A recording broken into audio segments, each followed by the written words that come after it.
காலையில நாங்க டென்போர் சிட்டி சென்டர்ல நல்லா சுத்திட்டு மதியானம் எங்க குரோவேஷியன் ஃப்ரெண்ட்ஸை மீட் பண்ணிட்டு அப்படியே அங்க பக்கத்துல ஒரு கெஃபேக்கு தான் போனோம். அவங்களுக்கும் கிட்டத்தட்ட எங்க பாப்பா வயசுலயே ஒரு பாப்பா இருக்கான். அதனால 2 பேரும் சேர்ந்து ஓடுறது என்ன, கை பிடிச்சு நடக்கிறது என்னன்னு ஒரே கியூட்டா இருந்தது. நாங்க போனது இந்த ஹாப்பினஸ் கெஃபேன்னு ஒரு இடத்துக்கு தான். உள்ள போய் உட்கார்ந்தோன்னே ஏதோ இட்டலியில ஒரு கெஃபேல போய் உட்கார்ற ஒரு ஃபீல் இருந்தது. அதுவும் அங்க காஃபி கொஞ்சம் ஸ்நாக்ஸ் எல்லாம் சாப்பிட்டு அப்புறம் அவங்க வீட்டுக்கு தான் போனோம். இவர் தான் மான்டி.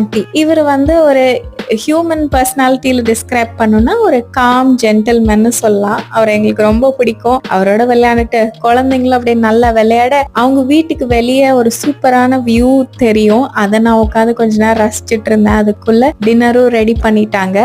ரொம்ப யம்மியான லசானியா பண்ணியிருந்தாங்க. நல்லா திருப்தியா சாப்பிட்டோம். எங்க பாப்பானா அவனுக்கு வர இஷ்டமே இல்லை, விளையாண்டுக்கிட்டே இருந்தான். பட் என்ன பண்றது, கிளம்பணும்ல. ஒரு வழியா பாப்பாவை எப்படியோ சமாதானப்படுத்தி நாமளும் கிளம்பிட்டோம்.